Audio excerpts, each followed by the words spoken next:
طيب بسم الله الرحمن الرحيم الحمد لله رب العالمين والصلاة والسلام على رسول الله صلى الله عليه وسلم. We already talked about Salat al-Khawf and Salah being shortened. So we're going to talk about ayats of hijab and al-tayammum. Ayats of hijab, or the ayah of hijab actually, not ayats. The ayah of hijab. Anyone know which ayah this is that commanded the believers, the women from amongst them, to wear the hijab? Does anyone know? Allah subhanahu wa ta'ala, He says, وَقُلْ لِلْمُؤْمِنَاتِ يَضْرِبْنَ or يَضْرِبْنَ مِنْ أَبْصَارِهِمْ. The first command is to tell the believing women to lower their gaze. وَيَحْفَظْنَ فُرُوجَهُنَّ, and that they should also protect their private parts. And after that, Allah subhanahu wa ta'ala, He sends the rules of hijab. And He says, وَلَا يُبْدِينَ زِينَتَهُنَّ إِلَّا مَا ظَهَرَ مِنْهَا. And that they shouldn't show from their beauty except what is apparent. Right? Like the clothing that they wear, it shouldn't be things that would reveal the beauty, except things that just come out. And generally the scholars, they say what this is meant, it means the face and the hands. Then Allah subhanahu wa ta'ala, He says, وَلِيَضْرِبْنَ بِخُمُرِهِنَّ عَلَى جُيُوبِهِنَّ. Tell them to take their khimars that they wear and to also cover their chest, their bosoms. What is khimar? Khimar is the headscarf that they used to wear. Like they would wear a scarf, but it would be a scarf that would go from here and would be long on the back. So it would cover their hair. In those times, they typically did not use it to cover the fronts of their bodies. The khimar would be what you would wear from here and it would hang down. So Allah subhanahu wa ta'ala, He tells, let them take this khimar of theirs and also use it to cover their fronts, their chests. And this is why, khimar comes from the same word as kham. They have the same meaning, to cover the head. Right? Because what does kham do? Covers your head. You're unable to think properly. The khimar that you wear covers your head. We said before, the horse that is one color at the top, the head is one color, and the rest of the body is a different color. This is a horse that is mutakhammil. Like his head is theoretically covered, but not really. Allah subhanahu wa ta'ala said, you're already wearing the khimar, take the khimar, now cover your fronts. Cover the front of your chest. Then Allah subhanahu wa ta'ala, He continues with the rest of the ayahs and how they should hijab. Actually, in the explanation from here, from covering their fronts, goes on to mention the way that they should interact with the opposite gender. So the ayats of hijab, not only do they cover what you should be covering from your clothing, but also how you are going to interact with them. And other people that you don't necessarily have to observe hijab in front of. It's all mentioned in the ayats of hijab, and this is in Surah, I believe, Surah Nur, verse 33. This verse of hijab. The other verses are talking about hijab. The ayahs of tayammum, I think we all, actually. The awrah of the woman is what? That needs to be covered, because this is what hijab is supposed to do. It's supposed to cover the awrah. And only face and hand. So everything outside of the face and hand is awrah. Okay? Then He says the verses of tayammum. Okay. The verse of tayammum, Allah subhanahu wa ta'ala, He says, Ya ayyuha alladhina amanu, taqrabu as-salata wa antum sukara. Do not go near the salah. Don't come to the salah while you are in the state of being intoxicated. Then حَتَّى تَعْلَمُوا مَا تَقُولُونَ, until you are actually able to understand what you are going to say. What you are going to be reciting in front of Allah subhanahu wa ta'ala, don't come. So a person that is in a drunken state, he cannot come to pray the salah. And if he were to come and pray the salah, would the salah be accepted? salah will not be accepted. And the Prophet ﷺ even makes this more clear for us. And he says the person that is intoxicated for 40 days, their salah is not accepted. There's no reward in their salah. So do they have to pray in those 40 days? If let's say someone drunk today, may Allah protect us from it. This is from the Prophet ﷺ referred it to the mother of all khaba'ith, of all evil things, khamr. The mother of the door of every shar is khamr, intoxication. So let's say a person drinks today, 40 days his salah is not accepted. Does he pray for 40 days? He has to pray for 40 days. For 40 days there's no reward for his salah. He is just checking what is due upon him. Okay? Like this is what he has to do. He has to make up those, like he has to pray the salah with no reward. Then Allah subhanahu wa ta'ala, He says, وَلَا جُنُبًا إِلَّا عَابِرِ سَبِيلٍ. And don't also come to the prayer while you are in the state of janaba. What is janaba? This is we have, wudu purifies us. Right? Wudu is purification. Ghusl is purification. Wudu purifies the smaller, we'll call it the smaller najis. If someone was to pass gas, to use the bathroom, to sleep, for him to be in wudu, or in tahara and ready to play, he would have to make wudu. But if someone has intercourse with their wife or their husband, or have a wet dream, then they have to perform ghusl. In that state, they are in the state of janaba. Ghusl is what is required for them to be able to pray.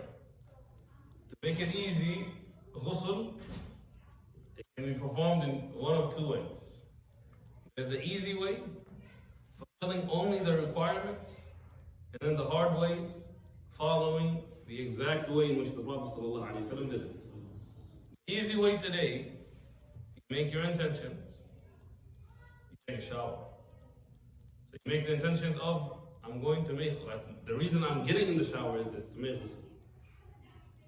You make this niyyah, you begin taking a shower. There are some scholars that have added, if this is the ghusl that you want to do, then make sure that you rinse your mouth and your nose 3 times. This is the easiest way. Right, so every time you actually take a shower in the morning to go to work, what you should be doing is, I'm going to make ghusl. Because you don't need to be in the state of janaba to make ghusl. So you don't need to get out of the shower and make wudu. Because now you're actually in the state of tahara and you're already going to take a shower anyways. You fixed your these intentions. Now even the shower that you're doing every day for work becomes ibadah. It becomes worship and it purifies you. Let's say you want to do it the way that the Prophet ﷺ wanted to do it. They used to have bathtubs. I know we don't use bathtubs like that, right? But this is what we would do. You would go into your shower, you would turn on the faucet, you would rinse your hand 3 times. You wash it 3 times, you would mouth and nose 3 times. Your face 3 times. Then you will take water, wash the right side of your head 3 times. So if you were to divide your head in like this, you wash this side 3 times. Then you'll go here 3 times.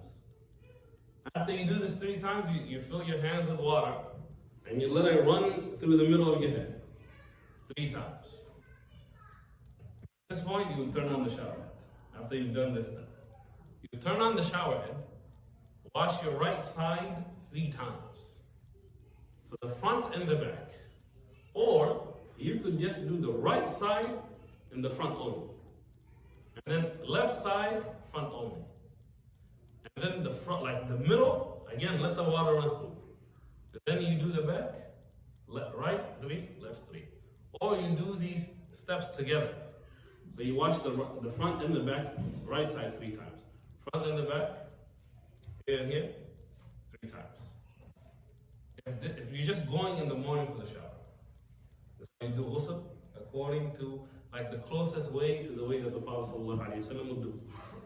But now, let's say that you had relations with your husband or your wife. Obviously, before you would into all this, you would clean yourself. So you would clean your private parts, and then you would go through these steps. Any questions on how to perform ghusl?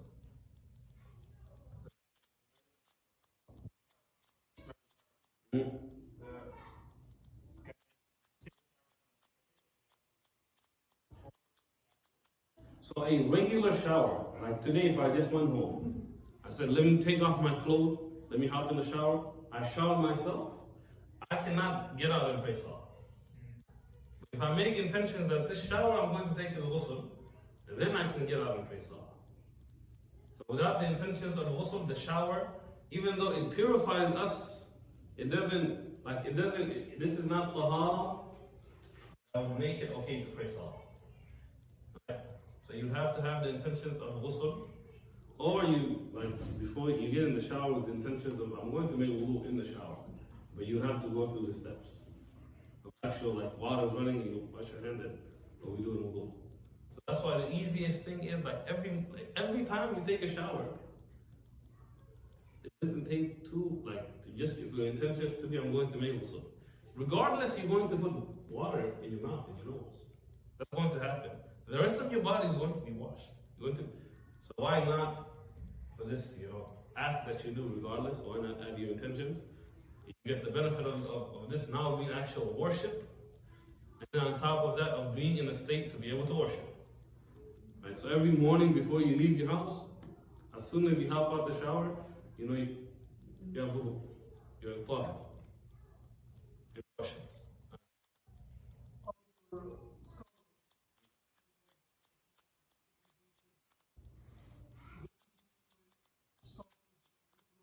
Wudu, okay. Until the feet part. Yeah. And then get in the shower. And you do the right side, then you go to your feet. Yeah. So you'd wash. So then, for us, the only difference is increasing the hand. Yeah. Right? That's the only difference between the way that the beginning and make a big difference or not. The most lenient is you just take the shower. You don't even have to put it in your mouth and in your nose. Right? This is the most lenient one. And then adding just mouth 3 times, even to yourself, it will make it. This is a different act than the shower, because I have to think of that step. But as the regular one, making wudu up to the leg, that's up to you. There's even some that say make wudu first, a complete wudu. After you've cleaned yourself, make wudu, then go and do ghusl. Personally, me, wudu doesn't, in that state, it doesn't purify me. I'm not going to be in wudu and get out of it. But there are times where you only should do, the Prophet ﷺ would be in the state of janaba, and he would plan to go out, but he doesn't have time to make ghusl, he would make wudu. So he would make wudu and get out. Or he would make wudu and go do what he used to do. But then he would come and get out of that state. So that would be the only time where I'm going, I can't actually make ghusl until some time later. Before I do my next thing, I would make wudu. That wudu, I'm still in the state of, I cannot pray with that wudu. That makes sense?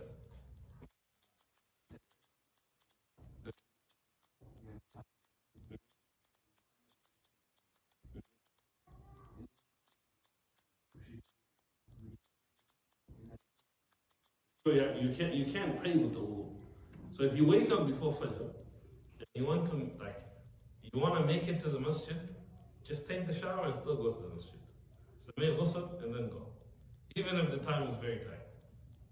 Because if you make wudu and you go pray, the salah is not accepted. So then going to the masjid is actually a waste of time. And then if you come home afterwards, you actually, now you're praying the salah super late. Okay? The time it takes to go back and have to shower and but just assume, if I know this is the state I'm in, I cannot perform salah because I'm not tahir, so I have to go and take it. Also, then I go to the masjid.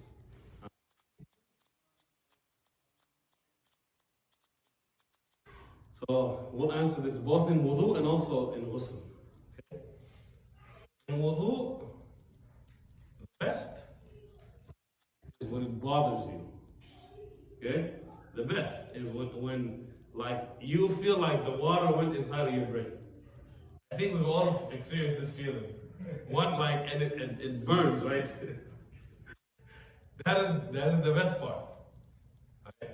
Imam al-Tirmidhi in Kitab al-Salah, his Jami', he has a chapter titled, making it go as far as possible. The hadith of the Prophet sallallahu alaihi wasallam, and we should let it reach the furthest point in our noses. And that furthest point is when we actually, your eyes become teary, right? That's what happens generally. So that is the best one. But just making sure that it enters the nose. Like water's in the nose, this would be enough. There's a machine where you can put it right now. Huh? You can buy a machine Oh yeah. and you put it there. That's it. It goes. They have those machines, right, where like water goes in here, it comes out here, right? Yeah, that's it. It's, wherever that goes, you see that. 3 times those big things, just put it right here.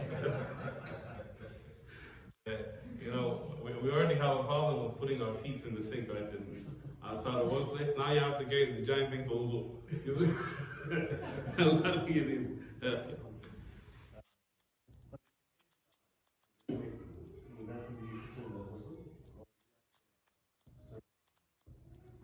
Oh, the shower for it to count as ghusl, you have to have the niyyah. You have to be here. Take a shower, you put everything. Yeah. Then you make So the shower, I think just like the water is running and then you like make wudu. Exactly. You don't purify yourself now. But you're already like in the state of a person that can pray. So that's how we look at what is tahara. When we say this place is tahir, we either mean that it is tahir in the sense that we can worship here, or tahir in the sense that this is a clean place. Right? Like linguistically, tahir, the clean place. In Sharia, it means when you're able to pray salah. It means like it. Any other questions?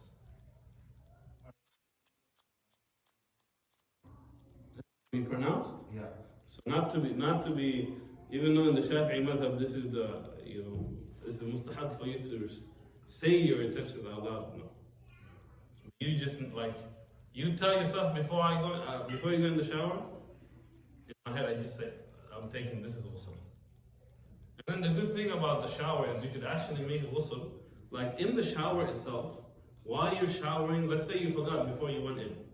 While you're there, you could just say to yourself, from this point on is ghusl. From this point, so then, at that point, the requirements are, you just have to make sure that water touches every inch of your body. And with the shower, hopefully it's made a lot easier. Any other questions here? Before we move on. Okay.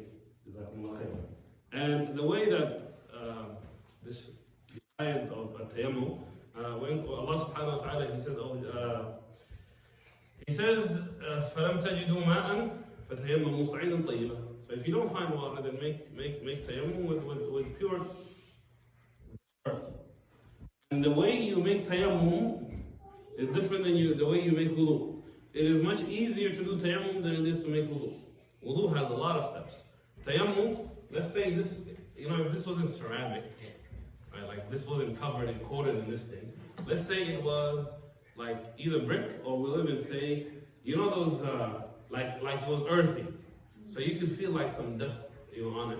All you would do here is you would come here, you would strike it one time, dust your hand, wipe your face. Strike again, dust the hand.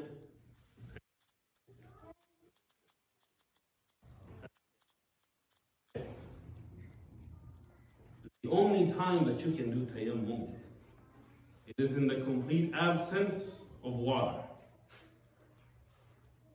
Let's take a little step back. Not in the complete absence of water, in the complete absence of water that you could use for wudu. So let's say that you and I were traveling in a car. In America, it's almost impossible not to find water. And this is the ni'mah from Allah subhanahu wa ta'ala, right? Whichever road you take, however remote it is, there'll be like a convenience store somewhere, a gas station somewhere where you can go and you get water. But let's say you're traveling and there's no water at all, but there's water that we have packed to drink. Right? So let's say we decided, those water bottles that are there, we're going to bring 3 of them. One is mine to drink, one is yours to drink, one is to make wudu. In the beginning of our journey, we used the one that was for wudu and it ran out. Now as we're traveling, we still have these 2 water bottles of drinking. No water for wudu. Even though the water is there, in this case we could use tayammum. In order for you to do tayammum, there are some scholars that also place the condition that you do it at the last possible moment of the salah. At the last possible moment that you can pray the salah. So you wait, like as Dhuhr comes in 1, we'll just say 1, theoretically. Asr comes in at 2. We are traveling at 1, the adhan is made, we have to pray salah. We don't have wudu. We don't have water to make wudu. We wouldn't do tayammum right here. But we would continue until 1:45, 1:55. At that moment, once we decide, you know what, there's no water, then we could do tayammum. And the reason why some scholars put this condition there, it is because the way that the verse of tayammum itself comes to us. The companions were at a battle with the Prophet ﷺ. And in this battle, Aisha radiallahu anha, she loses a necklace. When she loses this necklace of hers, the Prophet ﷺ and the companions are looking for it. Right? While they're looking for it, the sun keeps creeping up and up and up and up, and they're realizing we have to pray Fajr, but we don't have water. We don't know what we should do now, and the time of Salah is going. So it is at this moment that Allah subhanahu wa ta'ala reveals to the Prophet ﷺ the verse that we recited. If you don't find water, do tayammum. Then you can pray. So they say they waited until they didn't ask for water in the beginning of the time. They waited when they were realizing the time of Fajr was running out. Okay. Say this is also one of the blessings of the family of Abu Bakr as-Siddiq radiallahu anhu. Because of them, the verses of tayammum were revealed. Because the Prophet ﷺ in the army, they were looking for the necklace of Aisha radiallahu anha. And while they're looking for it, they were running out of time to make. This is tayammum. Any question on tayammum?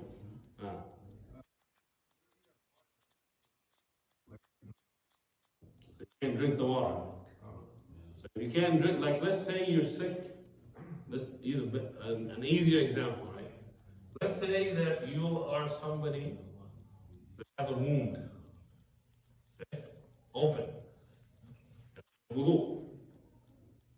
You put water in it, this is very bad. What do you do at that moment? You would make wudu for every other part that doesn't have that wound, and you would do tayammum for that part. I think, some of you have kids, and if you have kids, one of the things that happens to them is they somehow always break a bone. You need a cast. Allah protect our children. So as soon as you put on the cast, you can't, you have to keep it very dry. Right? So in that case, let's say the cast only goes up to here. You would do the rest of, washing your hands, washing this hand, face and things. But here you would wipe over this part. Do much of this hand that has the cast, or whatever areas have the cast.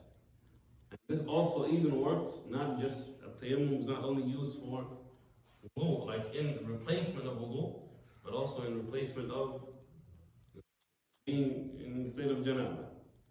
Okay, as we have the hadith of the Prophet ﷺ, where there was a companion, he sustained an injury to his head. Patient with his wife, they had to make ghusl. So he asked the companions, he said, what should I do? He himself, a companion, said, what should I do? They said, you have to go and use water. Water. So he used water.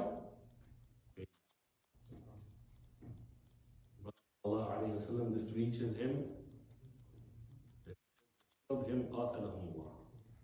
Told him Allah killed him. He said, if he had just did tayammum, it would have been sufficient for him. And that's really one of the benefits you get from here. It doesn't matter who it is. People without knowledge, they will destroy you. Right? People without knowledge, you will be destroyed. You follow people that have no knowledge. However good they might be, however religious they might be. These are the companions of the Prophet ﷺ. No one would come after the companions of the Prophet ﷺ and say, I have more knowledge. Nobody would do that. If they're not from the people of knowledge, people will destroy you. We used to say that religion is knowledge. So look where you get your knowledge from. Any questions? So in a state of janaba, do you perform tayammum the same way? Exactly the same way. Just the way you show. Striking the thing and going like this. Okay. Right. So the companions, actually one of them did perform tayammum for janaba. And the way that he did it was just rolling in the ground. In the desert, right? Made the intention, lay down, bismillah, roll in the state of janaba. Alright, so there's that one, and then there's just the striking. Allah. Khalas. Any questions here?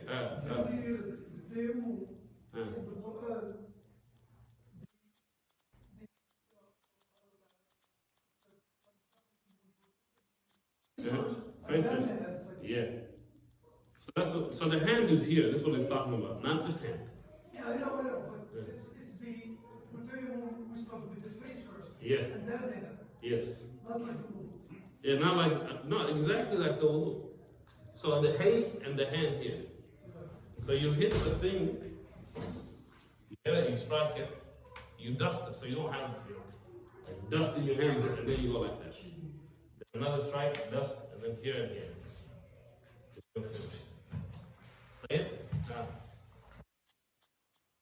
Also because like how the people do who live in a very cold weather, like in Canada, -30 Celsius, they have to remove all the clothes and do the wudu. Yeah. So they can like a skin burn very easily. The frostbite and all that, right? So I would like it to even just. You guys actually in California, first time seeing snow. Because I used to live there time. So okay, so I used to live in Seattle majority of my life, and Fajr's time, it doesn't matter wait, like the pipe takes forever to warm up. Right? Even here, like sometimes when you turn on the hot water in the morning, it doesn't just hot water doesn't come out. There's like this time where the pipes need to warm up, and then as the water comes, then there's hot water that's going to come. There are times in Seattle where even though we had water, we just do tayammum. Because it's too cold for you to bear, like making wudu like this. Like you will start to lose feeling in your fingers because of how cold it is. So for those people, they can do it. But we shouldn't, I don't think here in California this would apply to us. Right, this is, I don't want people to go home and be like, you know what, I don't have to make wudu for Fajr anymore, it's too cold, khalas. Let me get my house, I'm ready to go. You don't want that. Actually, that really cold water is very healthy. Now, yeah. See, there you go. So we need those water. So I think if it's a big ice bath and you quickly get in, it's fine. But if it's just coming right here, that's a problem. Alright, alhamdulillah. Any other questions?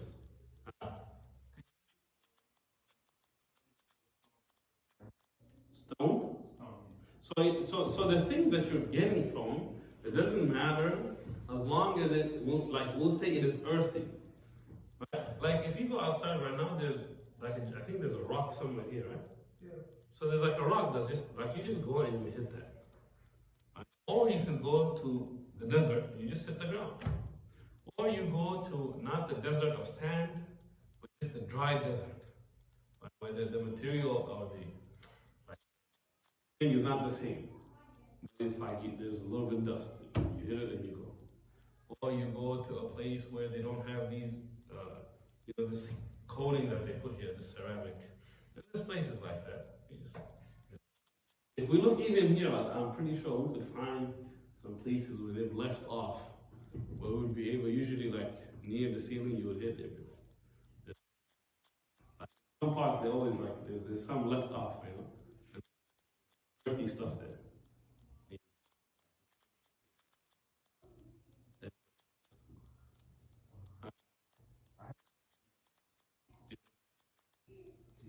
Able, huh? Not able, so don't move it, inshallah. Don't, just make sure this is something that's connected to the thing. And you personally can, like it can't be like a rock I can hold in my hand really. Right? Because at that point, usually if it's in my hand, the earthy feel of it is kind of gone. Right? It's not really as dusty anymore. Like you want to feel your hand, not like how I feel here. Here I feel nothing. Right? Because this is like all taped over. Like if we went on the outside of the house and we hit it, like we would feel something. Or back home, the way that our homes are built. Like you touch it, you just feel okay. Something's in my hand that wasn't there before. So,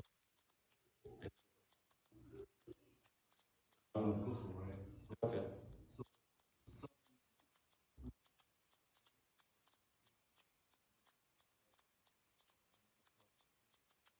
And they would smell eventually, but even though they're not in the state of Janaba, right? Mm-hmm. So often If you're not in the state of janaba, you don't need to make ghusl. Wudu is sufficient for you. right. The only time we would say like you should use ghusl is Jum'ah, right? Virtues that it is attached to making ghusl and Jum'ah for us, whether you're in the state of janaba or not. You should make ghusl before Jum'ah. But you don't have to do it in order to pray. So if somebody's single, and let's say their plan is to take a shower, they take every 3 days they take a shower. You just continue with that. But if you're in the state of janaba, you have to take ghusl. You have to pray. Is that clear? Right. Any other questions?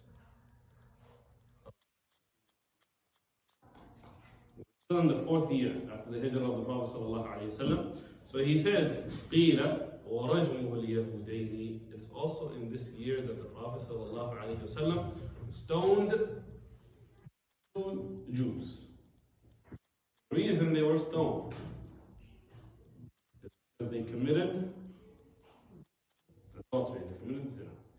Everybody knows these 2 people committed zina. Okay? They said this is what the Torah says. And in this they were trying to deceive the Prophet sallallahu alaihi wasallam. So the Prophet sallallahu alaihi wasallam, he says in the Torah, فَاتْلُوهَا كُنْتُمْ صَادِقِينَ. Bring it, start reading or recite it to us. If this is what the Torah actually says, if you're truthful. So they bring the Torah to the Prophet sallallahu alaihi wasallam. They begin reading. But in their reading, they begin covering where it mentions the person that commits zina needs to be stoned. So when they cover it and they read, you blacken their face, you walk them in the city, they covered the story and they said, this is what our Torah says. Abdullah ibn Salam, who was one of the rabbis prior, he said, tell them to move their hands while they recite it. And then when they removed it, they saw that it said, stone them. He said, this is what your books are saying, so this is what we're going to do. From this incident, there's a lot of people that become misguided. The misguidance comes in the understanding that the Yahud and the Christians don't have to follow the Quran. And this is one of the stories that they use. The Prophet ﷺ, whether it was in the Torah or not, they were going to get stoned. Because this is what Allah subhanahu wa ta'ala had decreed for this man. It was just showing them that even this action, this is what your book is prescribing. Not the other way around. Not the way that, your book says that, so I have to follow that. No. Our Sharia says that. And yours also says that, so we're going to do it. So they were stoned. Prophet ﷺ, whether it was in the Torah or not, would have stoned them. Because he said about Musa alayhi salam, the one that was given the Torah, that if he was alive today, he wouldn't have space except to follow me. And to follow the Prophet ﷺ means to follow his Sharia. And this is why when Isa alayhi salam comes back, what Sharia is he going to rule the land? The Sharia of the Prophet ﷺ. And then this is, some questions you never think about, right? The other day, I don't know what I was doing, but I was reading something, I was looking for something. While I was reading it, I came upon a question that was being asked about if Isa alayhi salam has to follow the Prophet sallallahu alayhi wa sallam's Sharia, how does he know it? Is he going to know it by the scholars that are going to teach him when he comes? Or is it Allah subhanahu wa ta'ala just going to teach him before he comes back down? It was very interesting reading this right now. Like, I never even thought of this before. It's just he's going to come, he's going to follow the way of Prophet. Right? So the book kept on going, and like the final thing that it said, just to leave you guys on the cliffhanger, was that when he comes, he'll know the Sharia of the Prophet. So he'll have this knowledge and he'll come and he'll rule by it. It doesn't befit the scholar or the prophet to be taught by the scholars. It is the other way around. Right? The scholars are the inheritors of the prophets, not the other way around. So the Prophet ﷺ in this year, he stones these two Yahud.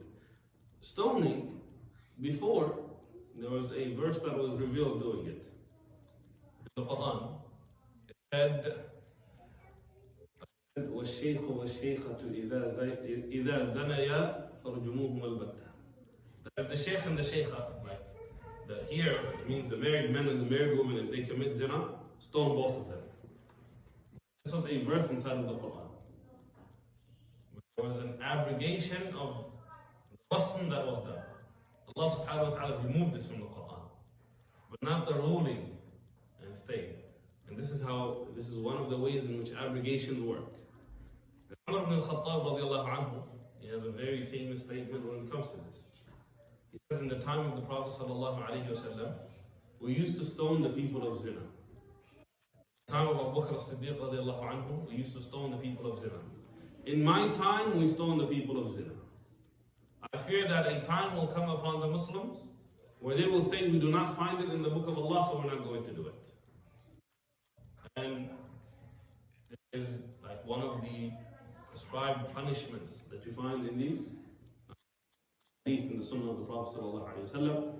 He says, لا يحل دم امرئ مسلم إلا بإحدى ثلاث.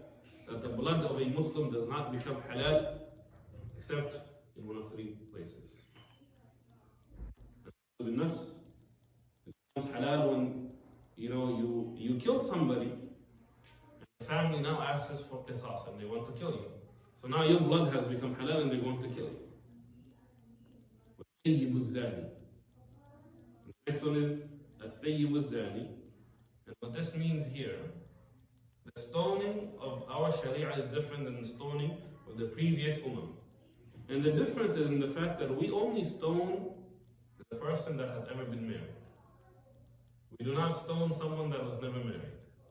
So let's say, for example, Allah protect us from this, someone that's never been married before commits zina. His punishment is 100 lashes. As Allah subhanahu wa ta'ala tells us, if he or she, they're married, and they commit zina, it would be stoning. If they're married, he gets divorced, and he commits zina, he will get stoned. If she gets married, gets divorced, commits zina, while she's a divorcee, while she's a widow, she gets stoned. So this is what a thayyib al-zani is. If you've ever been in a, we'll call halal relationship, if you have been intimate, halal, any haram after that, it is not the mi'atul, but it's stoning. That's what a thayyib al-zani is. And the third one is the one that leaves the religion. Okay? Any questions here? Of zina. Well, I mean,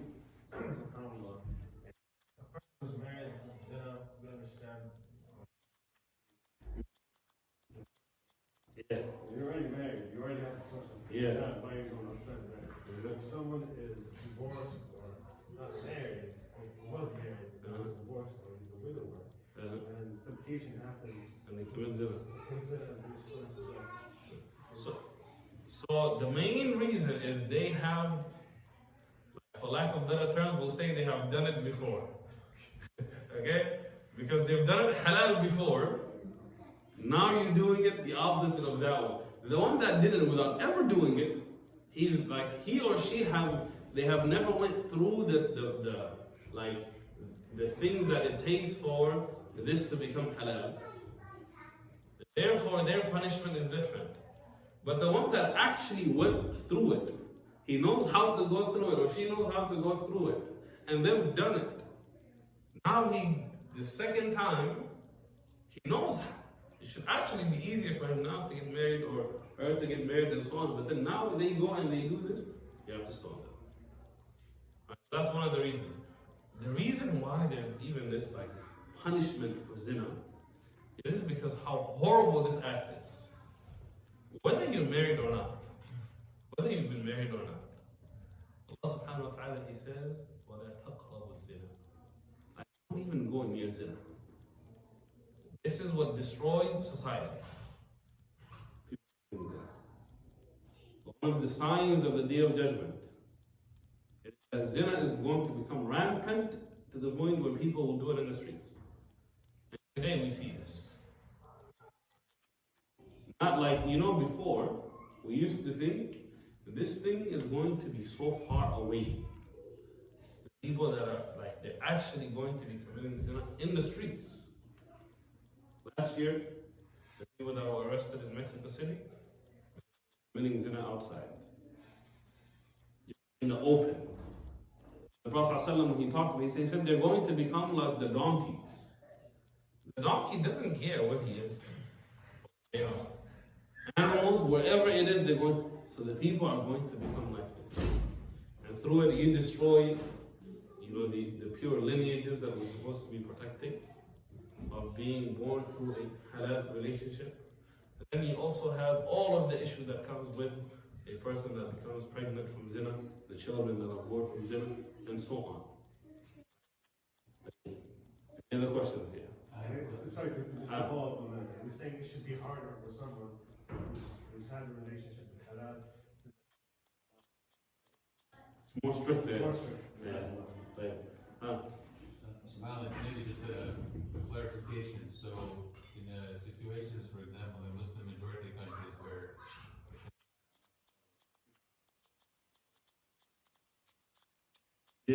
by the Sharia, so is it obligatory to follow these regulations, or what's the right to So it's wajib upon the Muslims to follow the Sharia. But the Sharia, there are parts of it that you and I are responsible for as individuals. And there are parts of it that the government or the rulers are responsible for. And from the Sharia, what you and I are responsible for is what Allah has commanded us to do on an individual basis. Zina, someone committing zina, somebody drinking alcohol, somebody killing another Muslim and getting qisas, this is not handled by you and I. This is something that is handled by the hukuma, by the governments. Because before, let's even say someone actually commits zina, you would actually have to prove that this person committed zina to the judge, and the judge will decide you have to carry this out. Us here as minorities, we have no right to say this person committed zina, now we're going to kill them. Because it's not, the punishment of zina is not only about killing somebody, it is about doing it in public. Everybody else knows, okay, this is something we have to stay away from. We cannot do that here, nor do we have the systems to do it here. So this is not something that we are going to be asked about. And again, this is actually one of the sad parts of this, the Sharia not being implemented in this way. Because for the person that commits zina and they're stoned, and they're killed, what this means is on the Day of Judgment, Allah is not going to ask them for it. Allah subhanahu wa ta'ala is not going to ask them, you committed zina, the punishment is going to come here. Because the punishment of it has already come. So one of the saddest things for us when these type of rules are not implemented, we have to stand in front of Allah subhanahu wa ta'ala and answer for these sins. And the punishment, like being killed in this life, is nothing compared to the punishments of the hereafter. So having to answer for zina, for drinking, for stealing, the things that the Sharia has hudud on, this is actually a mercy for them to happen to you here and not in the hereafter. We have the story of the woman that came to the Prophet ﷺ, and she said, I committed zina, kill me. The Prophet turned away from her. So she kept saying, I committed zina, kill me. The Prophet says, come back to me in 2 months. If you have a baby, you will carry the birth, and afterwards we'll think. She comes 2 months and she's pregnant. So he says, go back and come back in 9 months when the baby's born. The baby is born, she comes to the Prophet ﷺ, she says, I committed zina, now kill me. The Prophet says, go and breastfeed the child for 2 years and then come back. She goes for 2 years, breastfeeds this child, then she comes back to the Prophet ﷺ, and she says, kill me because I committed zina. The Prophet ﷺ says, they have to carry out the punishment of Allah subhanahu wa ta'ala. So then she's stoned. After she's stoned, they're going to bury her body. The Prophet ﷺ hears the companion saying, what an evil woman this is for committing zina. The Prophet ﷺ said, if you were to take the amount of tawbah and istighfar that she made in these 2 years, and Allah accepted from her, and you were to spread it through to everybody in Medina, Allah will forgive all of them. Right? Because the entire time she's making tawbah for this sin. Now what she's going to get is when she comes in front of Allah subhanahu wa ta'ala, this question of her committing zina, it will never come up. Allah has freed her from this by the punishment of the dunya. And Allah subhanahu wa ta'ala, He says in the hadith Qudsi, لا أجمع على عبدي أمنين ولا خوفين. That I will never combine upon my servants 2 moments of fear and 2 moments of peace. In aminani fi dunya akhaftuhu yawm al-qiyamah. If they feel safe for me, if they have safety in the dunya, they'll be scared of me in the hereafter. وإن أخافتني في الدنيا أمنته يوم القيامة. And if they have fear of me in this world, in the hereafter they're going to have peace. May Allah subhanahu wa ta'ala make us from those that fear Him in this life and have peace in the hereafter. How many cases of In the time of the Prophet ﷺ, so I don't remember the exact number, but I think it's somewhere around 13. Between the Muslims and the non-Muslims. Actual stoning that happened. Around that number somewhere.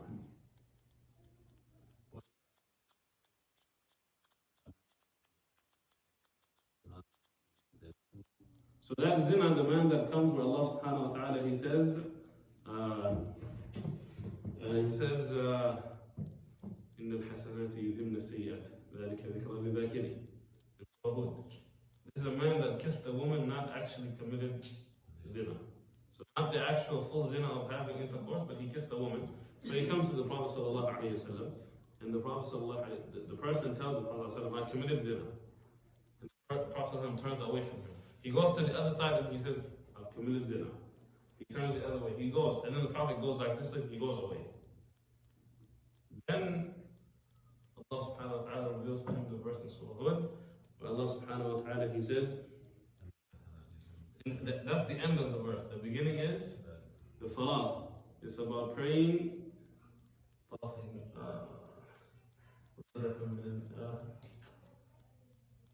Anyways, it's a verse about salah. I think Surah Hud. Allah subhanahu wa ta'ala, He says,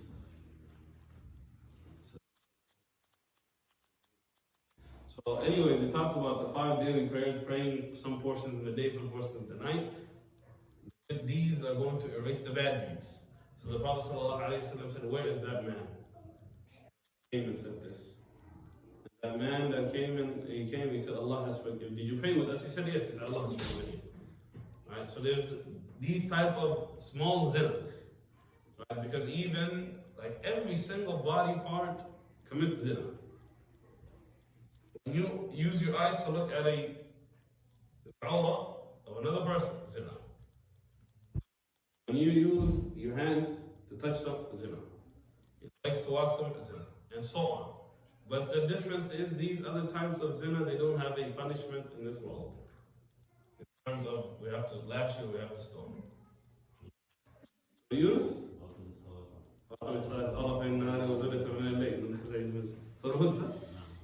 So right? So this is and this is why you have the hadith of the Prophet sallallahu alaihi wasallam. It says the woman that over perfumes herself, leaves her house. Shaitan shoots her with the arrows of zina. So now everyone that is going to smell and look back has committed zina. The zina commit eyes, the ears commit zina, all of these. But those don't have punishments as stoning. Only the of the private parts. Any questions, huh?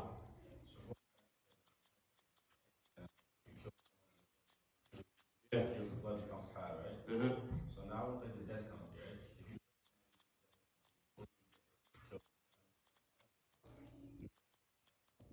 So the death penalty today is decided by the courts. It's not decided by the family. The blood becoming halal and nafs bin nafs, it's decided when the court says to the family, you've proven to us that this person killed your family. You've proven that to us. Now you have three choices. Forgive them, ask for blood money, or kill them. The family decides at that point. With the death penalty, the family, they have no control of anything. And once these type of things go to the case, go into the courts just take over. So that's what it would be. Okay? I think this practice of al-nafs bin-nafs, in some parts of the Muslim world is still there, but this is also one thing that, one of the things that slowly you don't see it. Okay? So this even comes like, as Muslims, do we support the death penalty? Or is this something that, do we have death penalty here in this state? Not in California, because in Washington we also don't have it. I think there's only maybe 14 states, and I'm pretty sure it's all the southern states that have still the death penalty. They have death penalty here. You have death penalty here? Yeah, there's death row. Alright, there's death row. Alright, so whenever you have death row, that means there's death penalty here. Okay? So, as Muslims, is this something that we support, or is this something that away from? Well, any person that is killed without it being for a proper Shari'i reason has been killed in oppression. Okay? Yeah, right? So any person that is killed without a Shari'i cause, this is a killing of oppression. So in the death penalty, when we look, there are some cases where people are killed because the courts have determined that they deserve it. But what the courts determine don't really determine to us, is this what the Sharia is asking for? This. The major sin, Allah Ta'ala has not exposed you to sin yet. It's a major sin. Yeah. And if it's not against the human being, it's between you and Allah Ta'ala. Do you still go through the same process? So, stoning and no, so this is the thing, right? Today, if somebody commits zina, you for sure should not tell anybody. Don't let anybody know that you've committed zina. It's very sad that it is okay for people to talk about zina even from amongst the Muslims. It's fine for somebody to say, "Oh, I committed zina." But what will happen is this actually guarantees that Allah will not forgive you for this. Because the Prophet ﷺ said, everyone from my nation will be forgiven except for the people that broadcasted their sins. And the way the Prophet ﷺ said is, Allah concealed their sins at night, and in the morning they let the people know what they had done. Allah will never forgive them. And the reason why, you have to think about it. This life, we enjoy letting people know the things that we do. There's going to come a day where the people will use this against you. And this is going to be on the Day of Judgment. On the Day of Judgment, right, in one of the explanations of this hadith, they say, the reason why Allah will not forgive the people that broadcasted their sins is the people are going to say, we know that this is a sin that he committed. And you have forgiven him for it, forgive me for my sins. On the Day of Judgment, the child will look to take the good deeds of the parents. The parent will look to take the good deeds of the child. Allah subhanahu wa ta'ala, He tells us about the mushrikeen, and they will offer a ransom to Allah subhanahu wa ta'ala. They will say to him, take my wife and my children to the fire and let me go to Jannah. Instead of my place, let them go. Allah will refuse this. You know what the next step is for them? The entire world, whoever lived on it, let them go to the fire, let me save myself. If they can go to Jahannam in my place and I go to Jannah, I am happy with it. I am okay with it. The entire world. So do you think that the people that you sit around with, and you tell them, last night I committed zina, or last night I did this, I did this and this and this. Do you think on the Day of Judgment they're going to forget? They're going to remember this person needs to be punished for those sins. If they're not punished, Allah has to forgive them. Because He forgave them for a sin that I did. So this is why, whatever sin it is, never talk about our sins. Whatever it might be. Don't do it. That's the first thing. This is what we're commanded. Don't do the sin. But don't do it and then commit another sin. You know, it becomes so easy with social media. Like, I remember a while back, like someone would go to the club. It's like you were there with them. Every second they're just going like this. Whatever haram they're doing, they're ready to post it. Whatever it might be. And then, you know, you look at it now, you might think, let me just forget about this. On the Day of Judgment, all this is going to come back. This person, this person, this person, this person, this is what they did. This is the sins I did. If they were forgiven, I need to be forgiven. Alright? So you should never expose our sins.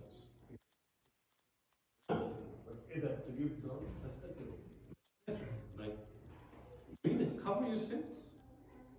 Cover your sins, especially the ones that Allah has concealed for you. You know, from the mercies of Allah subhanahu wa ta'ala, it is the fact that you and I don't see our sins. Can you imagine? Imam Shafi'i rahimahullah, he said, if the people were to know of my sins, they wouldn't be able to sit next to me. You think if the people knew the amount of sins you and I make, that the people will look at us the same way. So why would we go away from the fact that Allah has covered us? Why are we going to go and spread?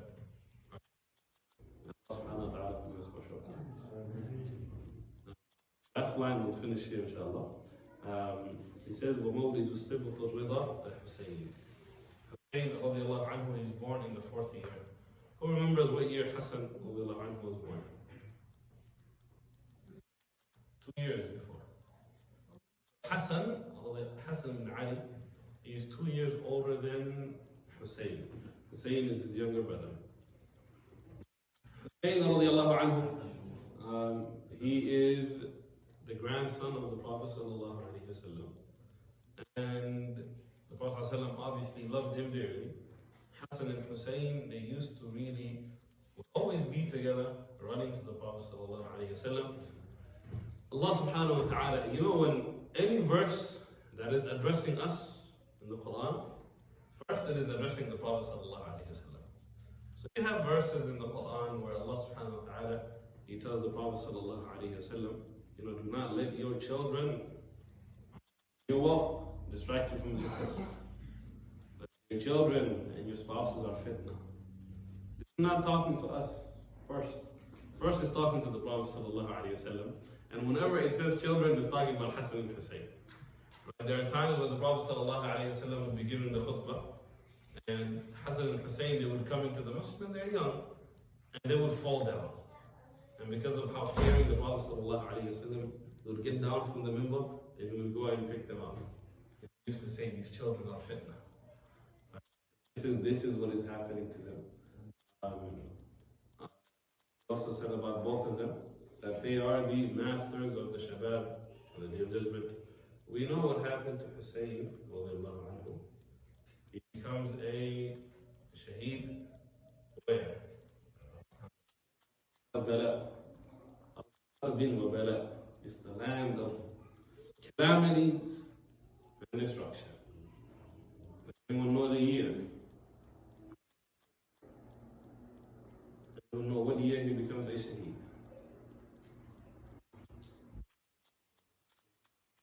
680? Allah.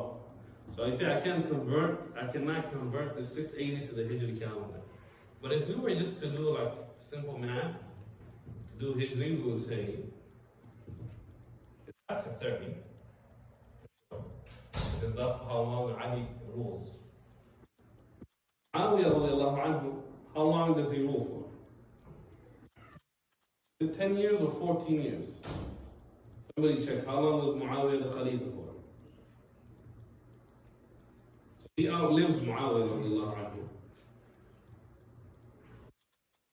We have.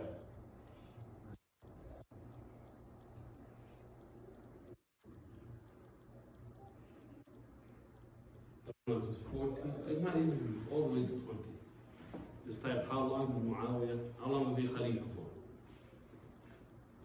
You know that it was in the reign of his son Yazid, Muawiyah, Abi Sufyan, that Hussein becomes a shaheed. It was 19 years, right? So 19, now you're putting us 30, 19 is what? 30 plus 19, 49. And Yazid, I believe he ruled for 2 years. I believe 2 years. So looking at 51st year after the Hijrah. Now, let's see if our math is correct. What year in Hijri calendar did Hussein get killed? We said 54? 52, around there. So let's see what it says. We said 68? The AD is 680. 680, 632 is when the Prophet was sent to the Prophet. 80, 40. Why are we doing math in skills class now? It was 680, right? That's in the Gregorian. So 48. So it would be, what year? It doesn't say? It doesn't have it, but it's in AD was 680, correct.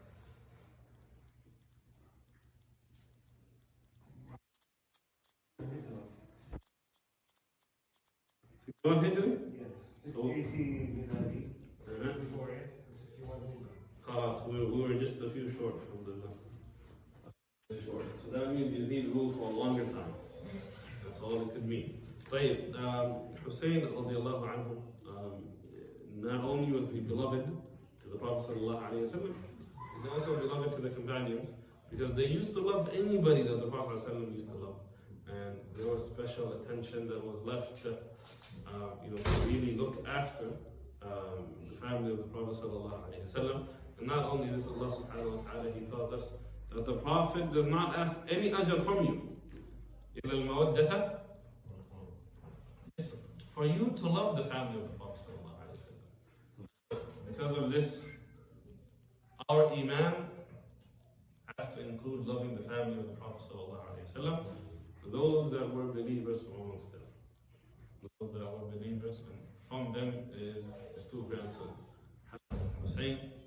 Any questions up to here? I think one day we'll go over the life of Hussein and what happened to him in Karbala.